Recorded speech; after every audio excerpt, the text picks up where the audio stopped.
The ವಿಶ್ವಗುರು ಬಸವಣ್ಣ ವೈರಾಗ್ಯ ನಿಧಿ ಮಹಾದೇವಿ ಅಕ್ಕ. ಎಷ್ಟು ಅದ್ಭುತ ಅಲ್ಲ ನೋಡು ನೀವು.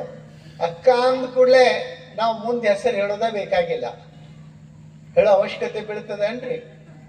ಪ್ರಸಂಗ ಬರೋದಿಲ್ಲ. ಅಕ್ಕ ಅಂದ್ಬಿಟ್ರೆ ಸಾಕು, ಇಡೀ ಪ್ರಪಂಚವೇ ಅರ್ಥ ಮಾಡ್ಕೊಳ್ತದೆ ಅದು ಮಹಾದೇವಿನೇ ಹೊರತು ಬೇರೆ ಯಾರೂ ಅಲ್ಲ. ಅಷ್ಟು ಸ್ಪಷ್ಟದ. ಹಾಗೇನೆ ಅಣ್ಣ ಅಂದ್ಬಿಟ್ರೆ ಸಾಕು, ಅದು ವಿಶ್ವಗುರು ಬಸವಣ್ಣ ಅನ್ನೋದನ್ನ ಸಂಕೇತಿಸ್ತಕ್ಕಂಥ ಎರಡು ಪದಗಳು. ಶಬ್ದಗಳು ಮೊದಲು ಹುಟ್ಟಿದವೋ ಆಮೇಲೆ ಹುಟ್ಟಿದವೋ ಅನ್ನೋದು ಅದು ಪಂಡಿತರ ನಿಷ್ಕರ್ಷೆ, ಪಂಡಿತರ ಪಾಂಡಿತ್ಯದ ವಿಚಾರ, ಸಂಶೋಧಕರ ಕೆಲಸ. ಆದ್ರೆ ಒಂದು ತಿಳ್ಕೋಬೇಕು, ಅವು ಯಾವಾಗಲೇ ಹುಟ್ಲಿ ಆ ಪದಗಳಿಗೆ ಒಂದು ಕಿಮ್ಮತ್ತನ್ನ, ಒಂದು ಗೌರವವನ್ನ, ಒಂದು ತಾಕತ್ತನ್ನ ತಂದು ಕೊಟ್ರಲ್ಲ, ಅವ್ರ ಶಕ್ತಿ ಎಂಥದ್ದಿರ್ಬೇಕು ಅಲ್ಲ. ಈಗ ನಾವು ಅವ್ವ ಅಂತೀವಿ, ನಮ್ಮ ಅವ್ವನ್ನೇ ನಾವು ಅವ್ವ ಅಂತ ಕರಿತೀವಿ. ನಾವು ಅವ್ವ ಅನ್ನುವಾಗ ಕೇವಲ ಆಕೆ ಒಬ್ಬ ವ್ಯಕ್ತಿಯಾಗಿರೋದಿಲ್ಲ, ಅಲ್ಲಿ ಒಬ್ಬ ವ್ಯಕ್ತಿಯಾಗಿರೋದಿಲ್ಲ, ಇಡೀ ಅವ್ವ ಅನ್ನೋ ಪದದ ಒಂದು ಶಕ್ತಿಯಾಗಿ ಮೂರ್ತ ರೂಪವಾಗಿ ನಮ್ಮ ಕಣ್ಮುಂದೆ ಕಾಣ್ತಾಳೆ.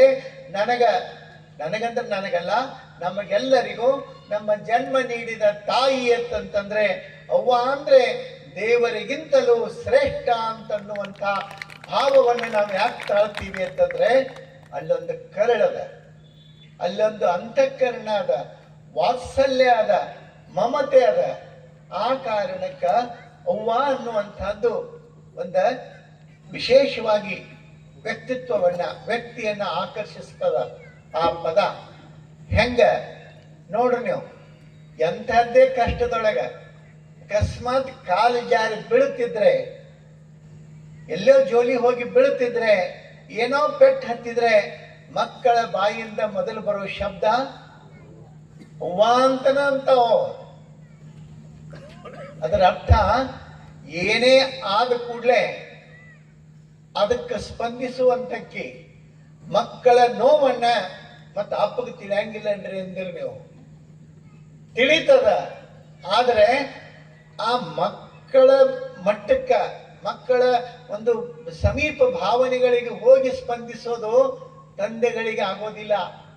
ಅವ್ರಿಗೆ ಬರೋದಿಲ್ಲ ಅಂದ್ರೂ ಅಡ್ಡಿ ಇಲ್ಲ. ಆದ್ರೆ ಅಲ್ಲಿ ತಾಯಿ ಬಹಳ ಬೇಗ ಸ್ಪಂದಿಸ್ತಾಳೆ. ತಾಯಿಯ ಭಾಷೆ ತಂದೆಯ ಭಾಷೆ ವ್ಯತ್ಯಾಸದ. ತಾಯಿ ಮಾತಾಡೋದಕ್ಕೂ ಅಪ್ಪ ಮಾತಾಡೋದಕ್ಕೂ ಬಹಳ ಫರಕ್ ಇರ್ತದ ನೋಡ್ರಿ.